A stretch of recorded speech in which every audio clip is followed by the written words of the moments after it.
एउटा उसमा जानु पर्यो नि त त्यो एउटा ल हाम्रो श्री गणेश आए भयो मर्दीको ट्रेक। आज हामीहरू 4 जना 2टा बाइक बुटवलदेखि आज चाहिँ अस्ट्रेलियन बेस क्याम्प पुग्छौँ होला। भोलि न्यु इयरको दिनमा चाहिँ मर्दी जाने मर्दी हिमाल। आज चाहिँ बाइकको राइड हुन्छ। अहिले चाहिँ ठ्याक्क 8:56 अलमोस्ट 9 नै बजिसक्यो। 9 बजे हामीहरू बुटवलदेखि निस्क्यौँ। अब 5 आवर जतिमा पोखरा पुग्छ होला। पोखराबाट गाडेदेखि अस्ट्रेलियन बेस क्याम्प ट्रेक। अनि न्यु इयर इभ चाहिँ त्यही नै सेलिब्रेट गरेर अर्को दिन बिहान चाहिँ हाई क्याम्प हुँदै मर्दी पुग्ने।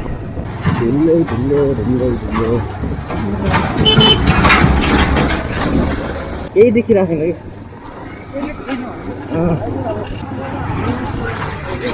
हो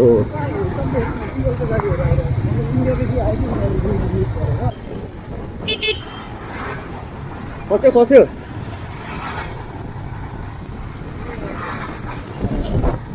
एकदम बवाल हो। चस्मा खस्यो बाटोमा झन् किन्दैन खस्यो। मैले बोक्नु परेछ यहाँ। चस्मा के माथि लगाइराख्नु भएको थियो? यस्तो गरेर चाहिँ ब्यागको यो खस्यो होइन, अनि यस्तो गरेर सस्तो लगिदियो कि। ए अनि पछाडि स्कर्पियो आइरहेको अनि रोक भनेको ल देऊ भने त हाम्रो हालत चाहिँ यस्तो छ। जस्तै देखिरहेको यार। त्यहाँ लिलुमा छ नि त।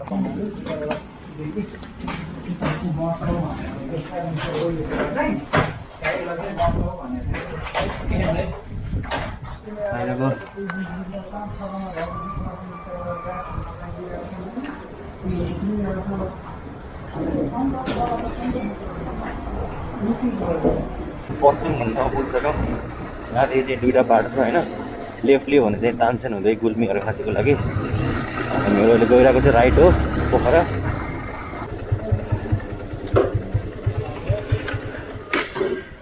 लुज त भएन होला दाइ। चेन हेरिदिनु न एकचोटि। आवाज आयो के?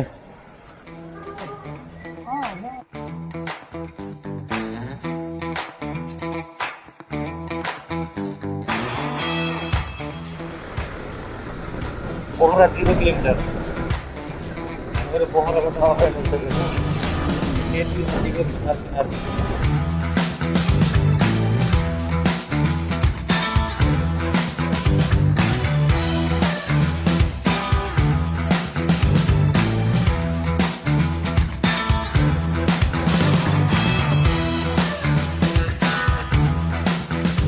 बुटवलबाट 9 बजे हिँड्ने हो।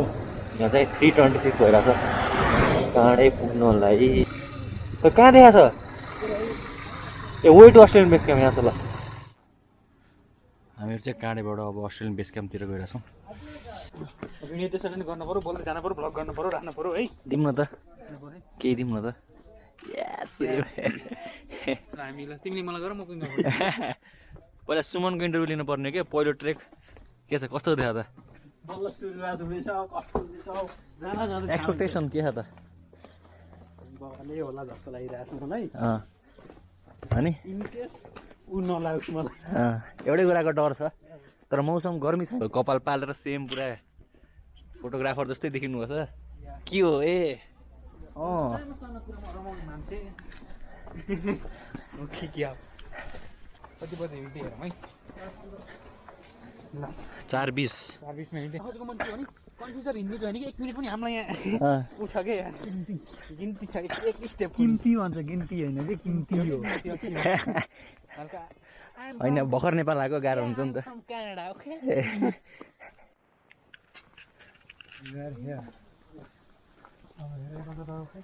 सब सही। Australian camp 1 hour, Pothana 1.5, Deurali 2, forest camp 5, low camp 6, Badal डाँडा। ए बादल डाँडा बस्नु भनेको 7 घन्टा र हाई क्याम्प।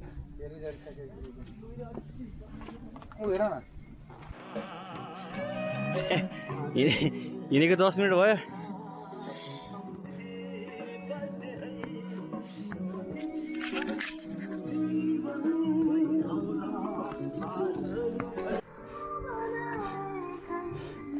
क्या राम्रो चौपारी तालिगुराँस। डरा गएर आफ्नै फोटो हारेछ। सुमन यहाँ नजिक दामी ठाउँ छ। फर्स्ट ट्रेक कस्तो भइरहेको त हिँडेको कति भयो 15 मिनट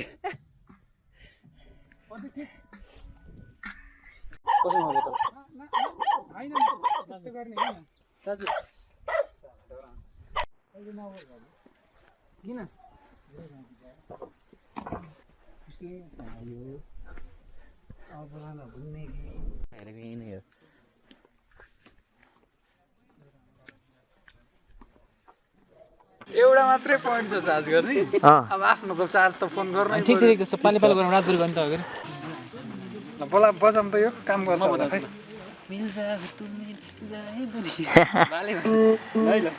हामीहरू चाहिँ अहिले अस्ट्रेलियन बेस क्याम्पमा छौँ होइन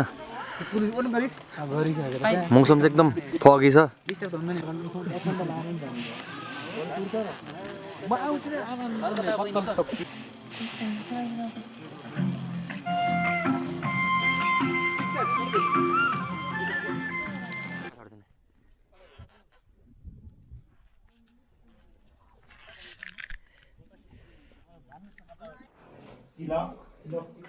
Qui s'est joué à Uno?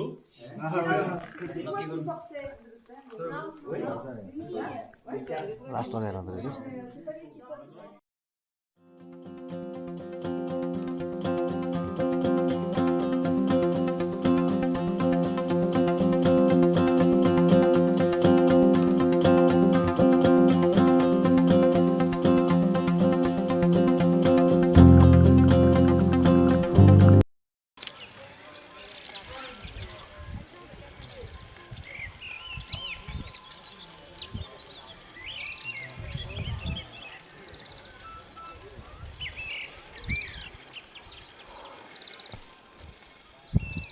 यति बेला हामीहरू अस्ट्रेलियन बेस क्याम्पदेखि निस्किन लाग्यो माछापुछ्रे हिमाल छ ओ त्यहाँ देखिरहेछ हामी चाहिँ मार्दीको भ्यू पोइन्टसम्म पुग्ने हो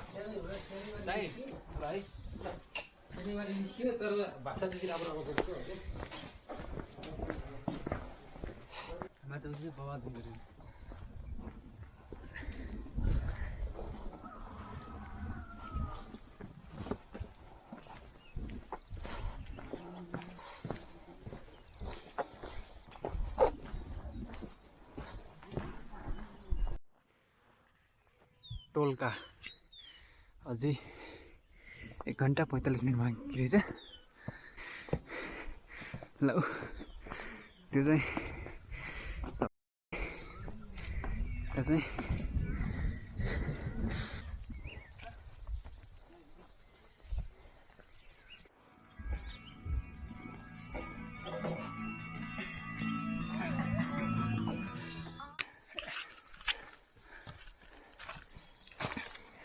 बोरो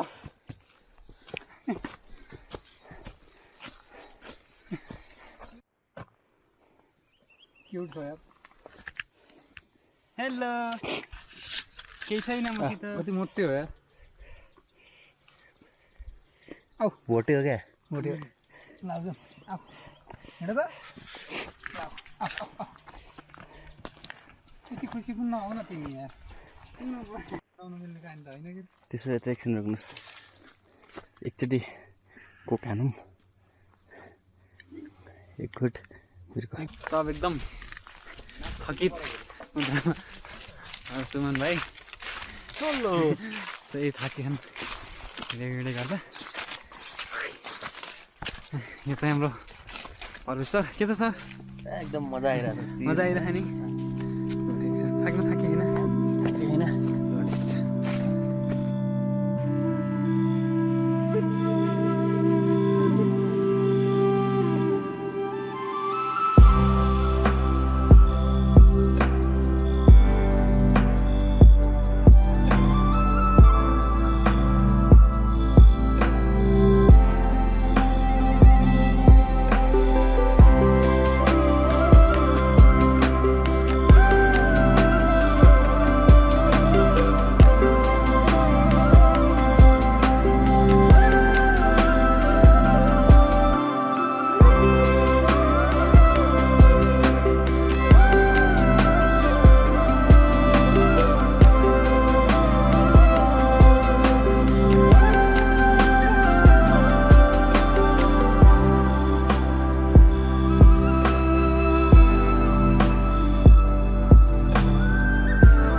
यो रुखहरूमा चाहिँ यस्तो एउटा नयाँ यो सेतो र यो कुनहरू पर्छ कुन कलर अरे व्हाइट चाहिँ सब रुख अर्जेन्टिन फ्ल्याग किन के सब रुखमा यस्तोमा ट्याक चिन्ह राखेको छ बाटोमा बाटोमा हुन चाहिँ पर्दैन दुईटा बाटो आयो अथवा तीनटा बाटो आयो भने पनि चाहिँ रुख हेर्ने रुखमा चाहिँ त्यो फ्ल्याग भन्थे कि अब सिग्नल के भन्ने त्यो ब्लू एन्ड व्हाइटवाला कलर देखिसकेपछि त्यसको पछि जाँदा हुन्छ त्यही त सब रुखमा लगभग प्रायः रुखमा चाहिँ यस्तो साइन जस्तो बनाएर चाहिँ अब यसको मिनिङ चाहिँ के हामीलाई थाहा भएन है छैन एकदम रुख चाहिँ सजिलो छ है ल फर्स्ट डेमा चाहिँ काँडेबाट अस्ट्रेलियन बेस क्याम्पमा चाहिँ एकदम स्ट्रिक्ट गएको छ फर्स्ट टाइम आएको मान्छेहरूलाई चाहिँ गाह्रो हुन्छ त्यस्तो गरिसकेपछि चाहिँ त्यस्तो गाह्रो हुनु पनि छैन अब अलिअलि उकालो त कुनै ठाउँमा भइहाल्छ सही हो जेस भन्नु भनेको 4500 मिटरमा पुगेपछि उकालो पर्छ भइहाल्छ पोखरा त 700-800 मिटर छ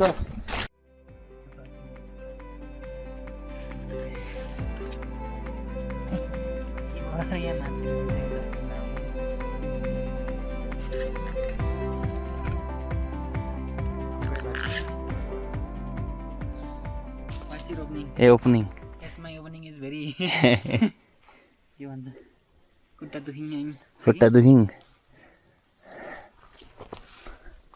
अनि हजुरको ओपनिङ के हो त जाँड खाए जस्तै भयो यार थकेर हल्लेर ओपनिङ लास्टै खतम भयो नाम जस्तै के भन्छ यसलाई काम पनि छ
हामीहरू चाहिँ यति बेला मर्दीबाट फर्केर हाइकिङमा आएर खाजा खाएर अनि अब पोखरा जान लागिरहेको